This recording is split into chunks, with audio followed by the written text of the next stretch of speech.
has to be Cristiano Ronaldo. Sixers, if they play Boston first round, Celtics are a first round exit. Oh They're my going gosh, you are bye. insane. And all 4 games that they lost in the ALCS were in Houston, the only place that they were cheating. I Now, don't care. The same way he's been playing, it doesn't matter. If Sam Darnold has that coaching staff in that playbook, he's a better player. We saw it in the last 5 weeks of the NFL regular season last year, and we're going to see it this entire season. Hang on. Wait, Kawhi Leonard is just a tad better than LeBron James. After he welcome won the back to championship. Go Chat. Welcome back to another episode. We are on episode number 7. Welcome back to Go Chat. We have an exciting episode for you guys today. It's episode 12. Obviously, baseball is coming back. We talked about baseball before. Not sure if they're coming back, but they are. Tommy is happy. Connor is happy. Mike is happy. I'm not happy. I don't want to watch baseball. Just kidding. Just kidding. I'm working with you guys today. I'm excited about the baseball. I'm excited to talk about it. Obviously, we start with the Go of the Week. Go to the number. Sponsored by 1306 Sports. If you guys want more sports content, go over there. If you're sick of watching us, which please don't be sick of us. We're trying to get as much sports content out there. But if you are sick of us, go over there. They have podcasts, articles, everything you want to see sports related. So head over to 1306 Sports on their website. But it's the 12th episode, which means go to the number 12. Connor, who is it? It's an obvious answer. It's the 6-time champion. It's Tom Brady. 3-time MVP. I did just mention his 6-time championship, starting back from 2001, going all the way up until 2 years ago. He's a 3-time All-Pro. He's made the Pro Bowl 14 times. He has over 500 career touchdowns, over 75,000 career yards. I mean, he is the best quarterback of all time. Okay. That's all I have to say. Awesome. Tommy, what about you? well, it's tough. I was between Chase Headley of the Yankees, only one All-Star appearance all time, or Tom Brady. I think I'm going to go with Tom Brady, 14 Pro Bowls, and obviously the 6 Super Bowls. One of the best quarterbacks of all time. Connor gave all the stats, but, you know, it's hard not to respect what Tom Brady's done, one of the best of all time. And, yeah, I'm going to go with Tom Brady for this week. Awesome. Mike, what about you? It's Tom Brady. I mean, listen, if you're choosing anyone else than Tom Brady, there's something wrong in your head. You're on something different, let me tell you. I mean, this guy's the best quarterback of all time, one of the best athletes of all time. 6 championships, 6 Super Bowls for a player is unprecedented in this day and age, especially because there's just so much turnover in the NFL. It's so hard to stay competitive year after year after year, and he led the greatest dynasty that NFL has ever seen for 20 years. Awesome. For my go to number 12, I can't agree with you guys anymore. All right, I can't do this. Let's go, baby! Aaron Rodgers. Before you go to the comment section and roast me, let me talk. Just let me talk, okay? Last time I checked, the NFL is a team sport, is it not? There's an offense and a defense, right? All right, I'm glad we all agree. You guys look enthusiastic. Listen, Mike, listen. All right, I'm going to throw out some stats at you guys. Tom Brady, obviously, let's point out the obvious, okay? Tom Brady's played more games, obvious. Throw more touchdowns, obvious. By playing more games, you're throwing more touchdowns. Yards, obvious. I mean, that's pretty much where I'm at. And then Aaron Rodgers played less. That's obvious. He has 2, or Brady has 3. Rodgers has 2. He's played. Brady started 6 more years. All right, that's one difference. So that means Rodgers in this next 6 years. I'm not saying he's gonna, but he could get there. But now let's point out stats that a QB has per game. All right, completion percentage. Who has a better completion percentage? Aaron Rodgers. Touchdown percentage? Aaron Rodgers. Interception percentage? Aaron Rodgers. Touchdown percentage? Aaron Rodgers. Touchdown interception ratio? Aaron Rodgers. The best passer rating of all time? Aaron Rodgers. I get that he didn't win 6 Super Bowls. Totally. I understand that. But if you're looking at Tom Brady's Super Bowl teams, this is the defense that he had. 7th in points, 2018. 2016, 1st in defensive points. 2014, 8th in defensive points. 2004, 2nd. 2003, 1st. 2001, 6th. Rodgers, last year he had a 9th. So we'll give him that. The year before, 22nd. Year before, 26th. Year before, 21st. Year before that, 12. Year before that, 13. Year before that, 24. Year before that, 11. Year before that, 19th. And then their winning season, they had 2nd or 3rd or something like that. So obviously, yes, when they won, they had a defense. They had pieces around Aaron Rodgers. And, oh, you're going to say Tom Brady didn't have pieces? 105 touchdowns to first-round picks. Rodgers, 1. Brady had one of the best tight ends of all time. Gronk, you can't say he's not one of the best. Randy Moss, Julian Edelman. I mean, think about that one game against the Falcons. Falcons, I always say that. Falcons, Super Bowl. That one ball, who caught that?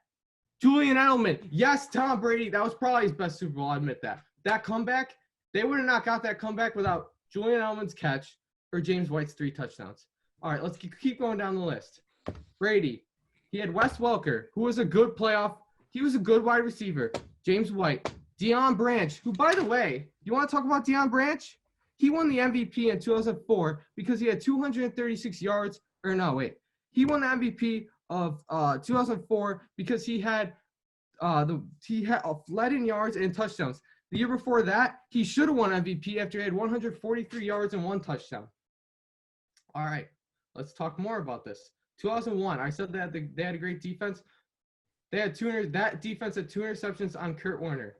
One of those interceptions went for a touchdown. They won by 3. 3. That defense didn't get a touchdown. Who knows? You might not win that Super Bowl. You want to talk about more Super Bowls? 2014. Malcolm Butler. One of the worst plays of Super Bowl history. If Seattle ran that ball, they could have won. But I can't change history, and I understand that. All right, let's talk about the latest one against the Rams. The Rams put up 3 points. 3. It was a 13-3 score. And who won MVP? Julian Edelman. But who should have won MVP? Stephon Gilmore. All right, let's keep talking. You guys look enthusiastic. All right. No, let's not keep talking because you could also talk about Rodgers the 3 lose- losses in the Super Bowl. Rodgers- That should have been wins. Foles scored over 40 points in that defense. A backup quarterback. I don't want to hear crap about Aaron Rodgers. He also had 2 unlucky Super Bowls against the Giants. Let's talk. Shoulda, woulda, coulda. Aaron Rodgers didn't. He has 1 Super Bowl. Let me talk. One Super Bowl. One Super Bowl. He's Let's done. talk about our defense. You've been talking for 5 Talk minutes. about the defense. Are you calling Aaron Rodgers the greatest quarterback of all time? Are you doing that right now, right here, right now? He's the most talented, so yeah, he's greater.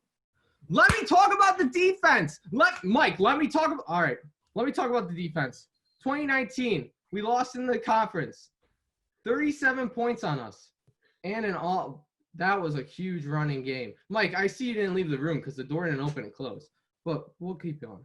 All right, 2016, we were in the conference.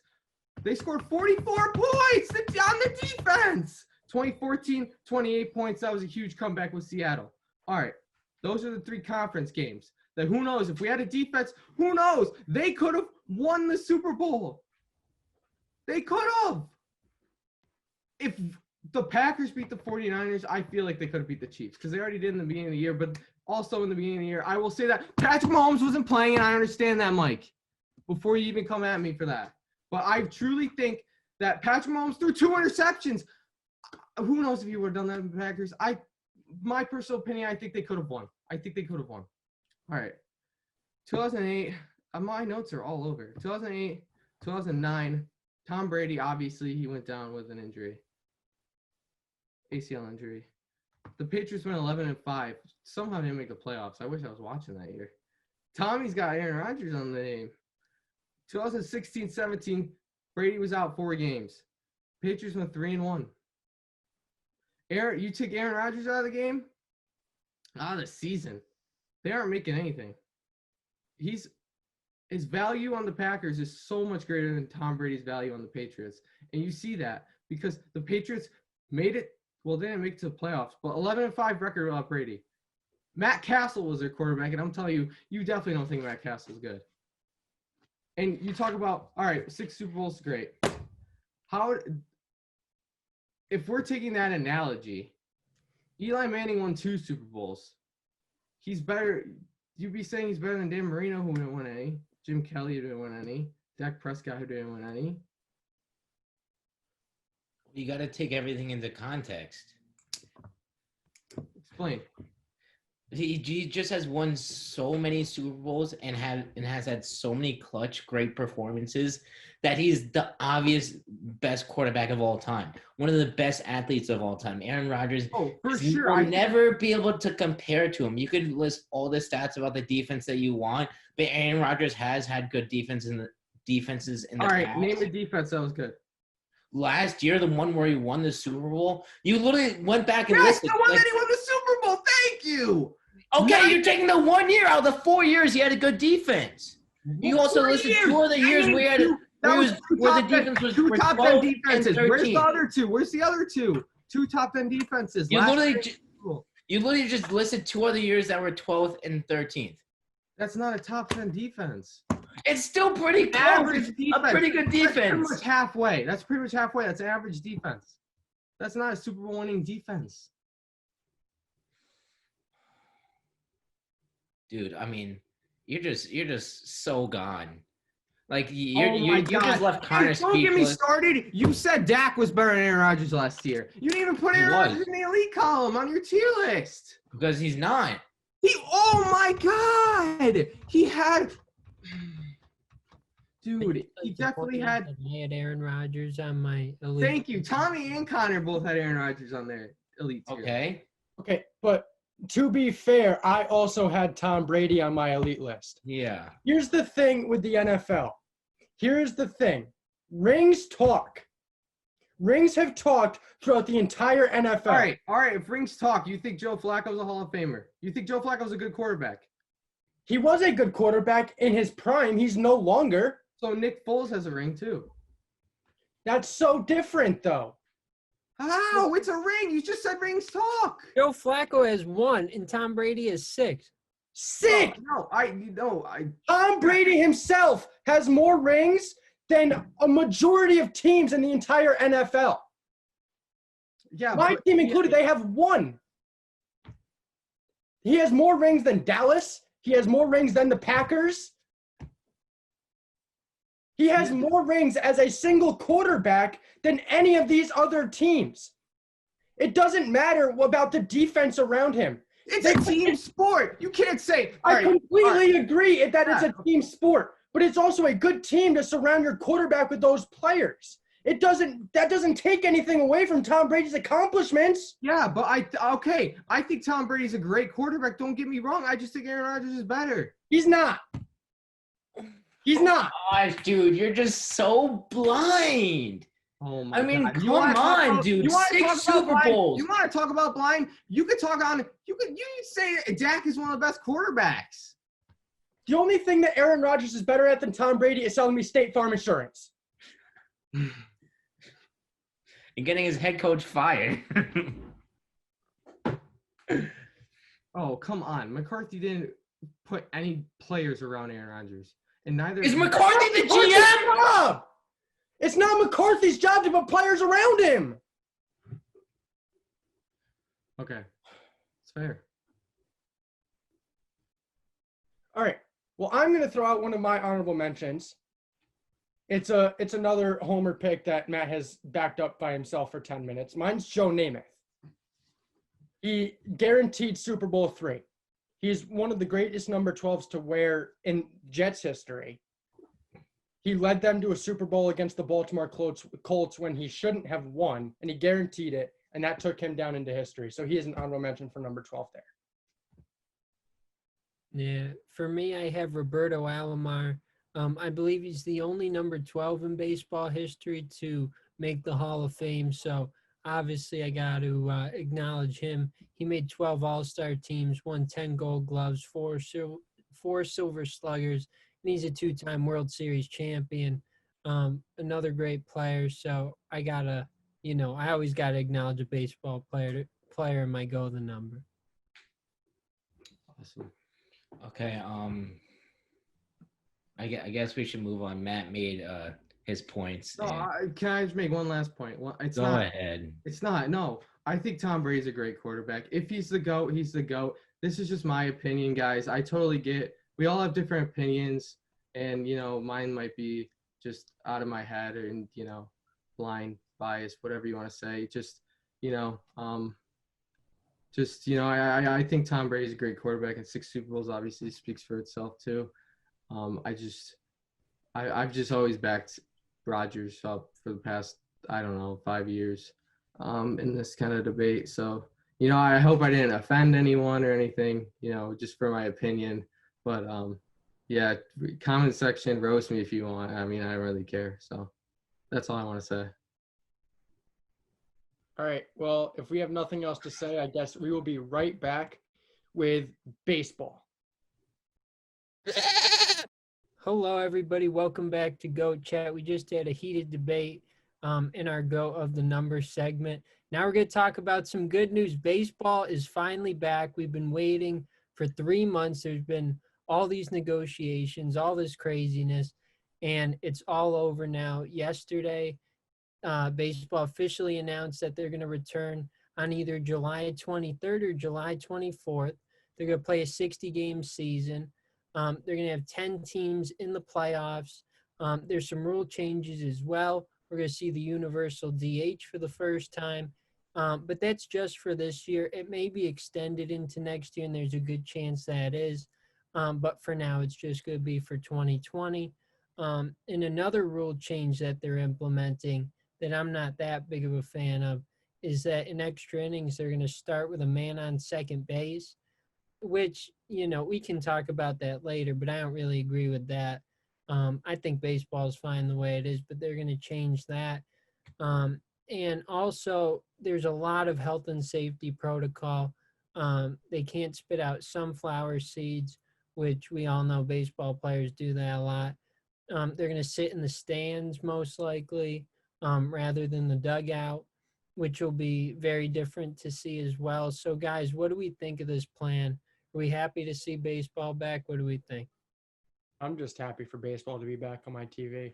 It's going to make the summer go by a lot faster, even if it is just a 60-game seasons, and even if they're just sitting in the stands. It's at the end of the day, it's baseball, and that's all that matters to me. I agree. Mike, what do you think? I mean, baseball is back. I can't believe it. Like Connor said in our first episode, he didn't think baseball was going to be back. And it continued to look like baseball was not coming back. I mean, at the end of the day, some sort of baseball is back. It has been changed a little, as you see with the universal DH and the man on second during extra innings, which, I don't know, I think that's just dumb. Anyways, but yeah, baseball is back. Yeah, I agree. And before we hear from you, Matt, one thing that I want to add too is that while baseball is back, which is amazing, we still have to remember that the virus is still a threat to the season. I think now 12 Philadelphia Phillies have gotten it, players and coaches combined. 3 Colorado Rockies tested positive yesterday, including Charlie Blackmon. Some Yankees employees got it, and they're concerned that maybe they could have been in contact with some players. So hopefully none of the Yankees got it. And then, right now, you have to think there's a lot of players in Texas because there's 2 teams there, and guys are at home. So they're at risk. There's a lot of players in Arizona where the spring training homes are as well, and a lot in Florida. So that is still a concern, but, very excited to see it back. Matt, what do we think? Yeah, I mean, I'm excited to see it back, and I don't even really watch baseball. Just it's gonna be fun, July and August. But like you said, Tommy, we have to play it safe about coronavirus, and if it comes back, and obviously, hopefully that they all go through the right precautions to get these sports back, and hopefully we see the major sports like MLB, NHL, and also NBA back at the end of July. Just excited, more things to talk about. So. Yeah, absolutely. So now, is there anything else you guys want to add before we go into the prediction? Well, I think we just have to be wary because there have been, like you said, the Phillies and the Rockies have multiple players and staff members with corona. So I do think that the virus is still a threat to the season. Like even the Tampa Bay Lightning, they had to close down their facilities because so many players and staff got it. So I mean, the coronavirus is a threat for every sport at this point. We just gotta hope it's back because obviously now during these tough times with no sports, I think we all realize how we take sports for granted sometimes, and we truly do miss them, and we just hope for them to come back. So if they do come back, July is going to be really fun. August is going to be a ton of fun as well. Absolutely. So now you guys want to get into the prediction? Let's get right into it. All right. So how do we want to do this? By division? Yeah, I think it's a good idea. And then I think they expanded the wild card too, right? So it's 3 wild cards. Yeah, so there's going to be 10 teams or no, I don't think they ended up doing that, right? Because they're going to do 10 teams in total. Oh, okay. Oh, yeah. Yeah. So they had thrown out an even more expanded proposal where it was going to be 16 teams. And it's worthy of noting too that the players rejected a proposal on Tuesday night, I think. And that one was including stuff for next year, like expanded postseason. And the players were like okay with it for this year, but they were talking about extending it for 2021. They didn't want to do that. So I think they ultimately landed at 10. But all right, so let's start. AL East, what do we think? I'll start with you, Connor. AL East is obviously the Yankees' division to lose right now. I mean, Boston is currently going through a rebuilding stage. I don't think they're going to be very good, and they lost their ace in Chris Sale for the season. I would say the one team that could be any contention to the Yankees is Tampa Bay, just because they've built a really young core team down there, and I think that they could be a solid team there with Austin Meadows and Kevin Kiermaier and Blake Snell. So that's definitely a team to watch out for, maybe in the AL wild card. But overall, I think that's the Yankees' division to lose. I agree. What do we think, Mike? I mean, for the Yankees, probably in my opinion, the best team in baseball now. It's hard to say it, but with the addition of Garrett Cole and hopefully all their players are back and healthy for their sake, I don't see any team that could possibly beat them. I mean, they're just stacked across the board. I mean, the Rays are a really good team too, but who knows what's going on with Blake Snell now? He said that he wasn't going to play the season, so that's their ace right there. But we'll see what happens. But if the Yankees don't win the AL East, I will be shocked. I agree. Matt, what do you think? Who do you have in the East? I think it's for sure going to be the Yankees. I agree with all you guys, and I really think that the 60 games will take an effect. So the teams that are start hot and stay hot, which I think the Yankees definitely can, will win the division. Yeah, I agree. And for me, I have the Yankees as well, obviously. I think that they will win the AL East. But you guys said it. I mean, in a 60-game season, anybody could really win it. Anybody can get hot in any time. And you think about the Mariners last year. They started out 13-2, right? So, I mean, that's through like a quarter of your season. You start out incredibly well. So any team can win, but I agree with you, Connor. I think that the Rays are a threat to the Yankees, especially if Blake Snell pitches. But the Yankees, I think, are by far the best team in baseball. Well, I don't know if I'd say by far. The Dodgers are very good as well. But, in my opinion, they have what it takes to be a championship contender because their lineup is obviously stacked. They have DJ LeMahieu, Aaron Judge, Giancarlo Stanton. I mean, it goes on and on. Their rotation is very strong as well. And I think that's what you need to win. And I think that they can maintain that through 60 games. So now we're going to move to the AL Central. Guys, who do you have there? Connor, what do you think? I'm going to go with a team that really rebuilt in the offseason and kind of was finding their form at the end of the last season. That's the Chicago White Sox. They're a young, very explosive team. I mean, you have Tim Anderson, Jan Moncada, El Hoya Mendez. They added Edwin Encarnacion. They have Nomar Varez. It's just a really, really good team there. Their one thing is pitching. They have Lucas Giolito, who could be a very good ace for them. But if they can get over that pitching hump, I really think they can control the AL Central this year and for years to come. I agree. I mean, I don't know if I would have them right at the top, but they're certainly a really good team. They're definitely on the rise. And in a 60-game season, I certainly think that they could win the division. What do you think, Mike? I definitely have to disagree with you. I mean, I like what the White Sox did in the offseason, but at the end of the day, they did not upgrade the pitching significantly. I mean, they didn't do much to upgrade that. They just added more to their lineup, which was already good. I think you could already just not include the Indians. You know, they're tearing down their team. They traded Corey Kluber this offseason. Francisco Lindor is soon to go. So it's definitely the Twins for me. I mean, they added some nice pitching pieces. I think they had Ryu from the Dodgers, right? If I'm not mistaken. Kenta Maeda. Oh, Maeda, my bad. I'm sorry. So yeah, I mean, I think the Twins are definitely the winner of that division. Won 100 games last year. I don't see the White Sox making a 30-game improvement by the addition of Edwin Encarnacion. Yeah, I agree. What do you think, Matt? I'm going to agree with Mike here. I think that the Twins will be on top of this division. I think that I don't know if you guys think this way, but I think this would be a rather weaker division in respects to obviously the AL East having the Yankees and then the AL West having the Astros and the Angels. So I think that I agree with everything that Mike said. I think the Twins come on top, and I don't think the White Sox have enough to be the team on top yet.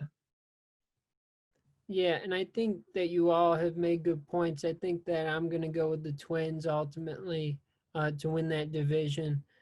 They had Josh Donaldson the offseason, and like Mike said, Kenta Maeda. Those are two very important pieces. I mean, you think about the Twins last year, they set the record for the most home runs. And they added Josh Donaldson. Yeah, and they had Josh Donaldson, which is insane to me. So they're definitely in a good position to succeed again. But what Connor said is very intriguing because I'm looking at this team right now, and the White Sox, that is, and they have a really good roster. They have Jose Abreu at first, Tim Anderson. Edwin Encarnacion is a very big addition. I think that he could do some damage in that ballpark. And, you know, he's very consistent. You think about even last year with the Yankees. Now, you know, given he struggled down the stretch, but he did very well. He came in and he produced right away. A lot of big hits for the Yankees overall. And he played through some injuries. And he's a very tough guy too, I think, because he broke his wrist on August 3rd, and he was back 30 days later in the lineup and hit a home run that night. So, you know, there's not too many players that are resilient like that, can have an injury and come back and impact right away. And behind the plate, they have Yasmani Grandal, who is another incredible talent, one of the better catchers in baseball. So I definitely like that team. But I think the Twins are just farther ahead in their rebuilding process. I think that they're there, and they certainly could make a deep run into the postseason. So yeah, I'm gonna go with the Twins. But do you guys want to add anything else for the Central, or should we move on? I think the Twins are just a better version of the Astros, and you made a great point there with the Grandal signing for the White Sox. He's a great piece, one of the best catchers in the league. But I think right now the Twins are just more mature and just a better team than the White Sox. I agree with you. I would say that Chicago is definitely a team to watch out for, either this season in the wild card or down the line once we get back to a normal version of baseball. For sure. With you. And the more I look at it, the more I like. I mean, I see Alex Colomé is in the bullpen. He's had some success with Tampa. So they've really done a good job to strengthen that team. Gio Gonzalez too. So, all right. So now we're going to move to the AL Central. Obviously, a very exciting division. They have a lot of teams that can compete, and obviously some controversy surrounding one of the best teams in that You mean division. AL West then? AL West, you mean, not the Yeah, you Central. said Central, Tommy. Oh, I'm sorry. I apologize. We're moving to the West. Yeah, we're gonna talk about the AL West. Obviously, we got Houston, who is very competitive. We got the Rangers. We have the Angels. Oakland A's. They're a very good team. Now the Seattle Mariners. They're the one that isn't as competitive. But Connor, who do you think's gonna win this? Unfortunately, I'm going to have to say the Houston Astros. I do think they're just a step ahead of all of these teams there. There's not much else to say about the Astros. I don't want to talk more about the Astros than I have to. But a team there that I could see is the Los Angeles Angels, with Shohei Ohtani being that dual threat that he is, and then Mike Trout just being Mike Trout, and adding Anthony Rendon there at third base, who just won a World Series with the Nationals. I think that's a great team that they're building around there. And they have David Fletcher and Jelton Simmons. They still have an older Albert Pujols who can still put the ball out when he can. Peter Borges. It's a really good team there. Yeah, I agree with you. They're a very strong team, and they have a chance to compete in a 60-game season. Mike, what do you think? I'm still gonna stick with the Astros, even though they did lose Garrett Cole. I still think that they're better than any other team. Listen, I love Anthony Rendon.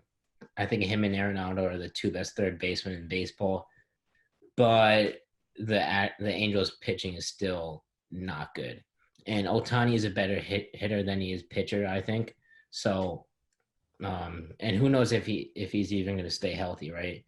They failed to get Garrett Cole. If they got Garrett Cole, then we would be having a completely different conversation right now. But Garrett Cole went to the Yankees, unfortunately. And then you look at the A's, and they're still a great team. You know, they're just consistent year after year. You know, playing Moneyball, all that stuff. And then I feel like another intriguing team is the Rangers. You know, they added Corey Kluber in the offseason. They bolster the pitching, which they need to do because they had better hitting than pitching last year. So I think if their pitching improves with the addition of Corey Kluber, this division can be one of the most competitive in the whole MLB. Yeah, I agree 100%. Matt, what do you think? I'm gonna agree with all you guys. I think that the Astros would be on top of the AL West. Obviously, you know, they lost Garrett Cole to the Yankees, like Mike said. I still think that, you know, who's Jose Altuve, Tommy's favorite MLB player. I think that they'll win the division, but I also think that you can't sleep on the Angels. You know, Mike talked about their pitching, which I agree with, but you know, Mike Trout, one of my favorites, and also they got Anthony Rendon from the Nats. So I think that you can't sleep on them, but I think that the Astros will lock up this division. Yeah, and once again, you guys all made good points. I agree with you. It's going to be Houston for me as well. It's pretty much the same team, minus Garrett Cole. And they didn't have Garrett Cole in 2017, and you saw how good they were. You know, they still have Jose Altuve, George Springer, Bregman, Correa. They have that core that can still really produce, and I think they're going to be fine there in the West. But, you know, it is worthy of noting all that happened in the off season with the scandal. I think obviously, you know, some players aren't going to be happy about it, but I don't think it's going to affect Houston the way that it would have if they had fans in the stands, obviously. I mean, think about that. They're getting away with that for, you know, obviously next year. I'm sure that fans will give it to them a little bit, but, you know, that'll definitely help them out, I think. But the Angels, I think, yeah, they're a second or third place team, very competitive, obviously, the best player in baseball, Mike Trout, Albert Pujols. They have a really good lineup there. But I agree with you, the pitching isn't quite where it needs to be. And the A's are, you know, they're a very sneaky team. You look at that roster, and there aren't really many stars on the team. But they have a lot of guys that can produce. They have some good prospects coming up. Jorge Mateo, who used to be the Yankees, he's really produced in the minor leagues, and he's going to be making it to the majors soon. And Mike, you said it with Corey Kluber there with the Rangers. He can definitely help them out. They had Todd Frazier to play third base for him. So I know one of your favorites there, the Mets. I liked him when he was with the Yankees too. But yeah, it's a really good division. But I think we're gonna see Houston finish on top. Now we're gonna move to the National League, the NL East. And I think that might be the most competitive division in baseball. I think it's a tie between that and the AL West. Guys, what do you think? I'll Um, start with you, Connor. I'm gonna say the Philadelphia Phillies. With I think Bryce Harper's second season there, he's definitely gonna have a bigger breakout. They added Didi Gregorius from the Yankees, who I think is a big step up at shortstop there. And then they have a new manager in Joe Girardi. And we saw what Joe Girardi did for the Yankees with his tenure there. I mean, Philadelphia has a good team. They have a very good team there, and they just didn't hit that full potential that they did last year with Bryce Harper there. And I think that they're going to hit that this year, especially with a shortened season. So I'm going to say Philadelphia Phillies, but I'd say a second team there is the Nationals. Yeah, it's a good pick. I definitely like the Phillies, but I don't know if I would quite put them in first. Mike, what do we think? I don't know. I feel like the Nats are probably going to finish fourth in this division. I think the loss of Rendon is, I mean, it's just immeasurable, honestly. In my opinion, I think they should have let Strasburg go and kept Rendon. I don't know who's going to replace Rendon in the lineup, but the Nationals had players to replace Strasburg in the rotation. Anyways, screw. I'll just go with my Mets. The biggest problem for them was their bullpen. I mean, they led the league in blown saves. I mean, countless after countless blown saves, games in which they should have won that the bullpen just blew. Well, they added Dylan Betances, and yes, they did lose Syndergaard to Tommy John, but they did sign Rick Porcello and Michael Wacha. And you could say however they performed last year, but this spring training they both had under a 2 ERA, and they both had a couple of outstanding outings for the Mets. I think they're going to bounce back because they're only on 1 year contracts, so they want to get another payday next year. So I think if the Mets can just even marginally just be average in their bullpen, if they were averaging their bullpen last year, they would have won 94 games. That's another 8 wins for them. So, and the good thing for the Mets, they always collapse in June. They will not be playing in June this year, baby. So maybe that will be the magic thing. They also got a new manager in Luis Rojas that all the players love. Marcus Stroman, second year with the Mets. Hopefully you can make another improvement, step into that second rotation role behind DeGrom. And I don't think the loss of Zach Wheeler is big at all. I think he's like an above average pitcher. I think the Phillies way overpaid for him. I mean, when I saw that contract, my eyes popped out in my head. But yeah, I think it's the Mets, and then you could also look at the Braves and the Phillies coming that are going to be on their tails. Yeah, I agree. What do we think, Matt? Like I said, teams have to stay hot. I don't know if the Nationals will be able to stay hot to win the division. So I'm gonna agree with Connor and go with the Phillies. Bryce Harper, obviously he was a Nationals player in the past, so I'm a fan of his. And then obviously having Didi, I think that the Phillies are gonna be on top of this division. But it's also, like you said, Tommy, a very competitive competition. That I think the Marlins will be last, and I'm gonna say the Nationals and Braves will trail the Phillies with the Mets in fourth. But I will give this division to the Phillies. Yeah, I agree. You guys all make good points, but I don't know. I think What do you go with, Javi? What do you go with? I'm going to go with Atlanta to win the division. I think that they're a very strong team. They have been for a few years.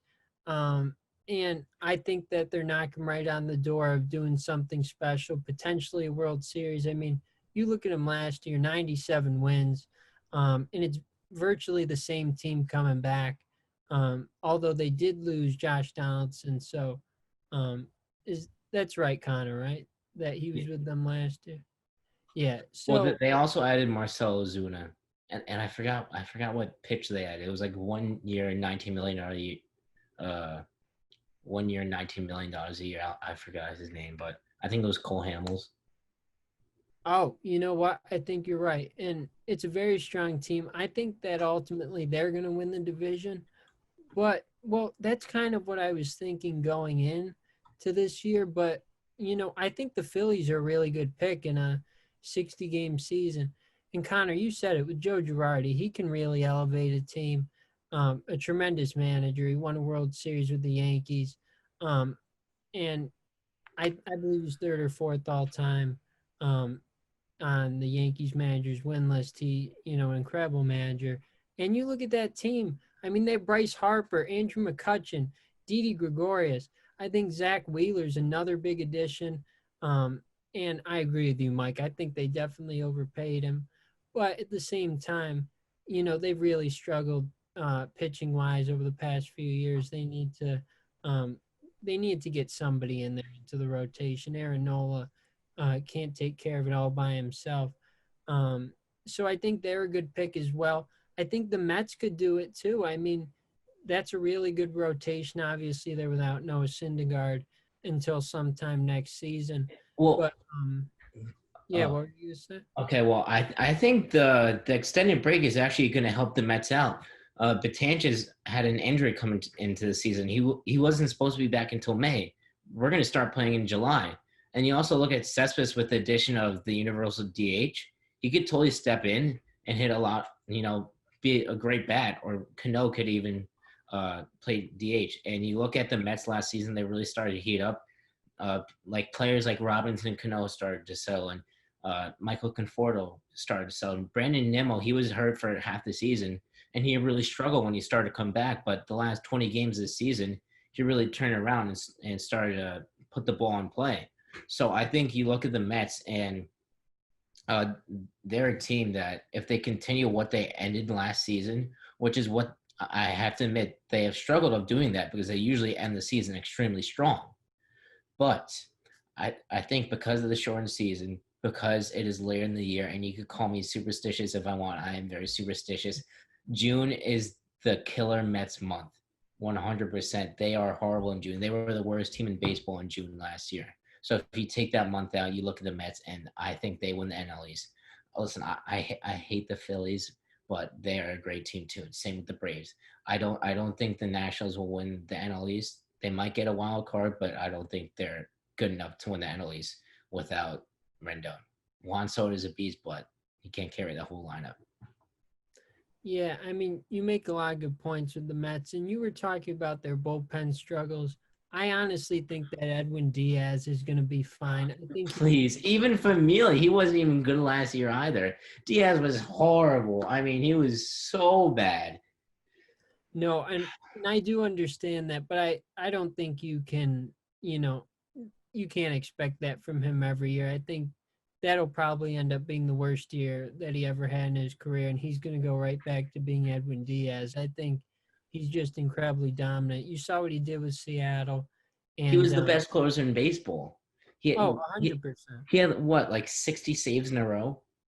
It was something like that. I believe he had a 60 save season. It was incredible what he was doing there, and I don't think that you can expect him to be pitching that poorly in the future. He might not be what he once was, but I certainly think that he'll be dominant and one day again.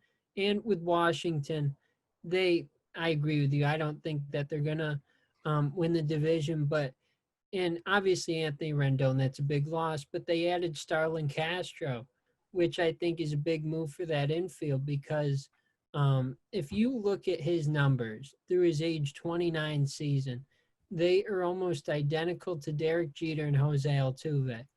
So he can still produce. I certainly think that he will for Washington. I think he'll step up for them. He's a veteran player. He's only 30 years old, but feels like he's been around forever. And yeah, I think he'll definitely help that team. I think they're still competitive with Scherzer and Corbin and Strasburg in the rotation, but we'll have to see. It's a very good division. So now we're going to move to the NL Central. Connor, what do you think? It's a toss-up for me between the Brewers and the Cubs. I'm going to have to side with the Cubs there just because they have a still very healthy and dominant Chris Bryant and Javi Baez there, and they do have some good pitching.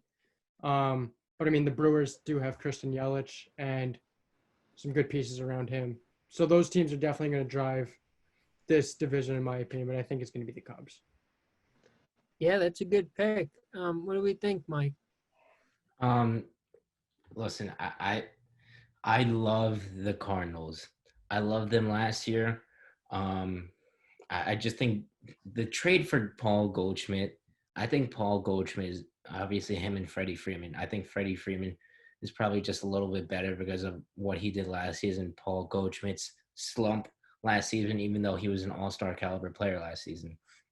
I think if he goes back to what he was in Arizona, and they still have a good rotation with I can't pronounce his name, Flaherty. Yeah. Yeah. Flaherty, okay, and they still have other good starters too. The Ozuna loss is pretty decent, but I love the Cardinals. I think they'll take a step up from last season, and I mean the Brewers, they lost Grandal. I don't know who's going to replace them for their catcher. So I think that's a huge loss for them, one of the best catchers in the league. And regards to the Cubs, I think they're just getting older and older, and I just don't know if they have anymore. Chris Bryant is a great player, so is Rizzo, but what's up with the rotation? I mean, they're just another one of those teams that can hit a lot, but can't pitch too well, in my opinion. Don't forget about Javi Baez, though. You mentioned Bryant and Rizzo. Yeah. They're great players, but I mean, Javi Baez is a absolute stud.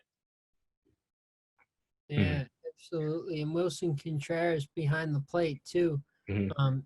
He's good on both sides of the ball too. He calls a good game. Really good offensive catcher too. So Well, one person I want to point out that can really elevate the Cubs is Yu Darvish. for sure. If he can break out and be what he was a couple years ago, that like top 5 pitcher in the league, then we were having a whole different conversation.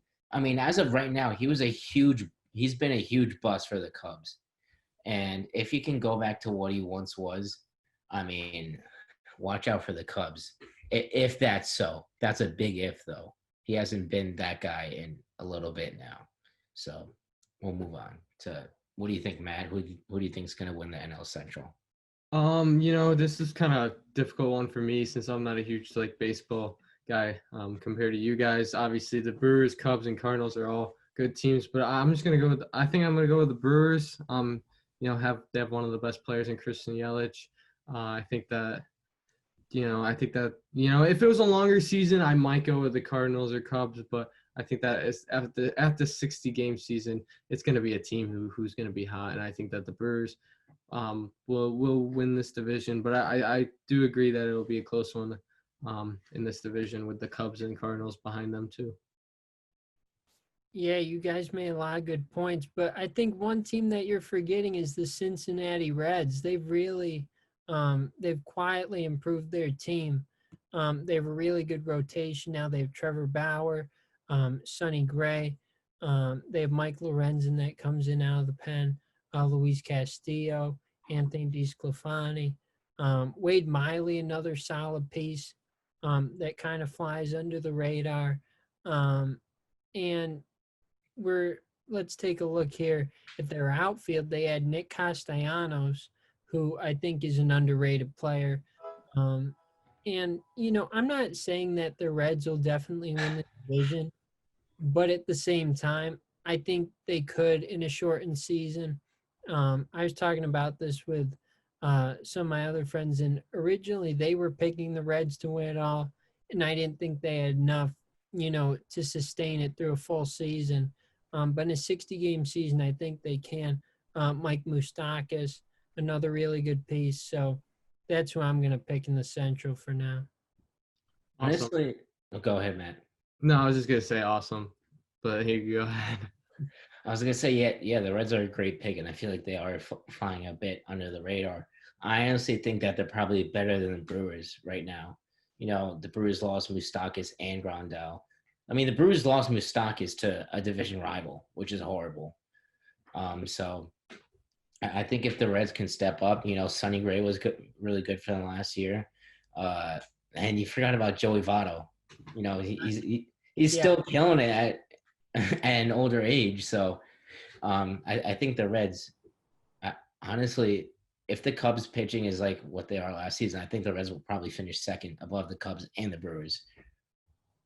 Yeah, for sure. I think that the Reds can definitely make a run. Maybe, you never know. I think this is a great time to head to break, guys. It's kind of a longer episode, but don't worry, we'll come back to finish out our predictions and then go to the World Series predictions next. Welcome back to Go Chat. Sorry about that break, guys. But we are going to be back with the NL West, and then we're going to finish it off, obviously, with our World Series predictions. So, Tommy, if you want to introduce us on the NL West. Yeah, so the NL West, another really good division, not as competitive as some of these others, but obviously they have one of the best teams in baseball with the Los Angeles Dodgers. The Rockies are an interesting team as well. Padres are improving. The Diamondbacks, another really good team that's improving. They had Madison Bumgarner in the offseason. So, Connor, I'll start with you. What do we think? This division's going to be run by the Dodgers. I mean, they were already a great team to begin with. Then you add Mookie Betts to your outfield, and that's an over-the-top team. So I'm going to leave it at that. The Dodgers control the West. I agree with you on that one. Mike, what do we think? I mean, it's definitely the Dodgers to win the division. Not only did they add Mookie Betts, I mean, David Price hasn't been what he once was, but if he can have some sort of a resurgence for the Dodgers, that could be a huge piece to the rotation. That's already good with Clayton Kershaw and Walker Buehler. So I think that could be a great addition to them too. And Tommy made a great point with the Diamondbacks. They only finished 85 and 77, but their expected wins and losses according to run differentials 88 and 74. So if you add Bumgarner to a rotation that needed work, I think that could be a great addition. And then also the Rockies, I feel like they're a wild card. Maybe without playing in a Coors Field, that might benefit them. Who knows? And their pitching staff. Their pitching staff has been historically bad, but I think Arenado, I think he's insane. Probably him and Rendon, like I said earlier in the episode, for the best third baseman in baseball. I mean, Arenado is just out of this world great. And I think he kind of gets overshadowed because the team around him is so bad. But I mean, if the Rockies can step up, maybe they can make the wild card. The Diamondbacks can definitely make a wild card. And I mean, but at the end of the day, it's the Dodgers. Yeah, for sure. So what do we think, Matt? I'm going to agree with all you guys. I think the Dodgers will win this division. Obviously, getting Mookie Betts and David Price in the Boston over the offseason is going to be – it's going to be huge for them because Mookie Betts is obviously incredibly good, as Tommy said before. But obviously they still have Bellinger and Kershaw and a bunch of other guys that I could go through, but for time's sake, just gonna leave it at that. Yeah, I'm gonna agree with all you guys. I think it's the Dodgers for sure. That team is just incredible. You have Clayton Kershaw in your rotation, one of the best pitchers of our generation for sure. Definitely in the consideration for all time. David Price. You said it, Mike, not what he once was, but another really solid rotation piece.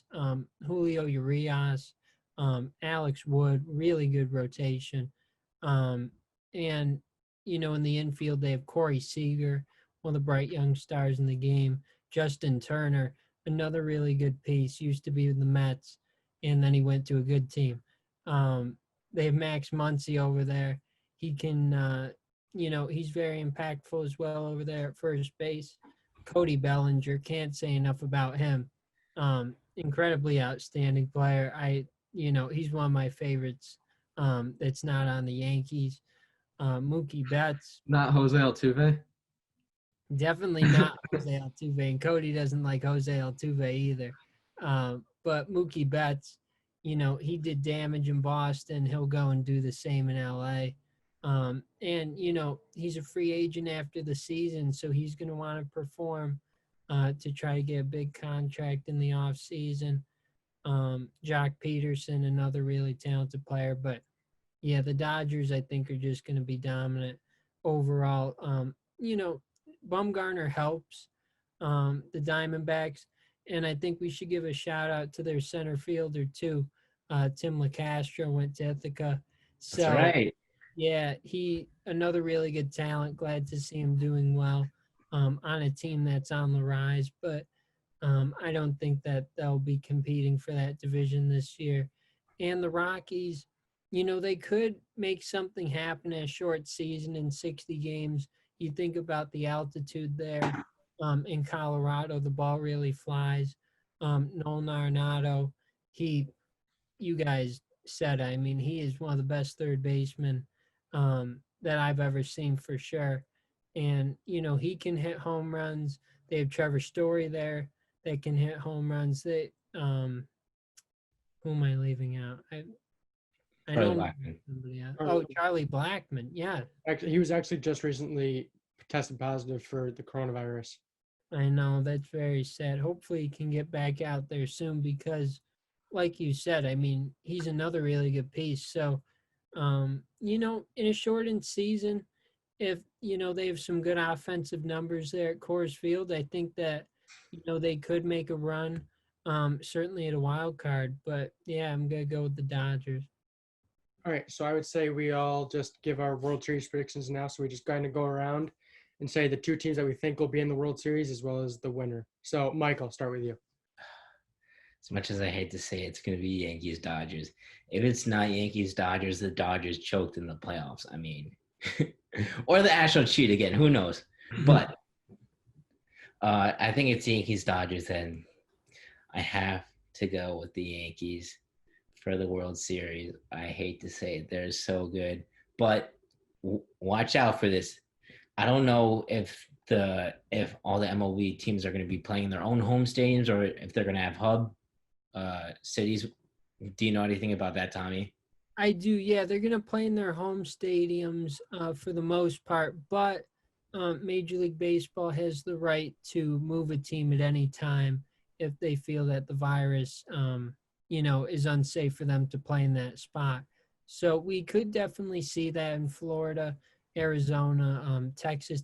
We don't want to speculate what could happen, but MLB has that right, and it is possible that at some point in the season they have to relocate a team. Mm-hmm. Okay, thank you, Tommy, for that.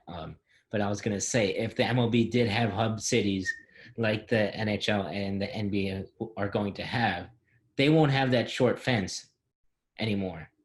I mean, that's a little league fence in right field. I mean, come on, it's pretty ridiculous. Well, one of my friends said this to me about like the whole like Yankees cheating thing, like stealing the pitch sequences. They were saying that they should move the wall back another 60 feet to punish the Yankees. So I thought I think that's a fair punishment, to be honest. But We would still be okay. I mean, I've been to Yankees games. They just line drives right into right field. But anyways, all jokes aside, I gotta go with the Yankees. I think David Price is the X factor here for the Dodgers, and if Clayton Kershaw, he steps up in the playoffs and doesn't choke. I mean, I feel like the Dodgers are kind of prone to that in certain seasons. They choked to the Mets, they choked to the Nationals last year, so we'll see what happens. Hopefully, my Mets can come through 2015 all over again. 5 years later, maybe they won't choke in this stupid World Series this time, but we'll see. Tommy, what do you think? What are your thoughts? It's got to be the Yankees for me. I mean, I don't think I have to explain it too much because I talk about them for like 25 minutes every episode. But the lineup is one of the most dominant in baseball. The rotation's really strong now. They have Garrett Cole, they have James Paxton, Masahiro Tanaka, Jay Happ, Jordan Montgomery, and Jay Happ had a good spring training. So there's not too many weak spots in the rotation. It's not the strongest, but I definitely think that, they're going to have some success in the lineup. I don't worry about them at all. I think, they've been around for a long time. Even some of the younger guys, Gary Sanchez, Aaron Judge, they have quite a few years under their belts already. And Gleyber Torres, he's entering his third year, but he feels like he's been there forever too. So I think it's their time, and 2020, year of the Yankees. Matt, who's your World Series prediction? I have Dodgers, Yankees. I'm gonna go with the Yankees, Tommy. There you go, buddy. I appreciate it. Unless they choke. We don't Oh, choke. choke. The Yankees never choke. Sanchez is coming up 3-2 swinging on a curveball to Yeah, end to end the World Series against the Dodgers. 12-6 curveball from Clayton Kershaw. He pitches a he's gonna complete flip game. that pitch into right field. It's gonna dunk in for a base hit. No, but I think the Yankees have the best lineup, and obviously getting Garrett Cole is gonna speak for itself this year. This shortened year, 60 games. Who knows what it would be if it was longer? But Yankees are my World Series champion. Yeah, it's a good pick. Well, It's the Thank Yankees for me as well. I mean, you see that I'm a Yankee fan myself alongside Tommy. But all bias aside, the Yankees have a great team, and then they added Garrett Cole to that team as well. So I mean, it's hard to go against them. Yeah. So we all went Yankees. Wow. how could you Oh not? my God! What if they choke this year? It is going to be hilarious. They are in the. This is the year for the Yankees to win the World Series. This is the year right here. Choking is the crosstown New York people. Yeah, the Yankees don't choke. What about what happened? What happened last year? What happened the year before to the Astros? Buzzers. Yes, they have buzzers. They What could. about Boston? Well, I mean, are we forgetting about their little cheating scandal? It wasn't as bad as Houston, but they got in trouble for it. They lost they lost a draft pick, and their replay got fired. Their replay guy got fired, which I'm sure. Score got fired. Alex Score got fired. This is an entirely different conversation that we're All going. right. So if the Yankees lose, pretty much the other team was cheating. That's what we get out of this conversation. Well, But any final thoughts? It was a great episode. Marlins 2020 World Series. Let's go. hey, you never know. Oh, my bad. Orioles. Marlins 2020 World Series. The ultimate matchup. What about the Tigers? They had the worst year in franchise history last year. They could turn it around. No one draft pick stepping in. Hey, Going to never turn that know. franchise around. He's going to be like the only player that was drafted in the MLB to come in right after he's drafted. But Yeah. anyways, I think that kind of wraps it up. What do you guys think? For sure. I think it wraps up another great episode. We posted the Go to the Week, so go vote for that. Obviously, last week we had our Go to the Week. We posted a poll earlier yesterday, sorry. So go vote for that if it's still up. But other than that, be sure to watch out for our next episode 13. Leave a like, comment, subscribe. Anything else, guys? No, I think it was good. Check out Tier List Tuesdays on Instagram. We Oh, put a yeah. lot of stuff into that. You guys will definitely like that. If you we did 2020 NFL starting quarterbacks. So go check that out. Let us know what you think in the comments, and see you next time.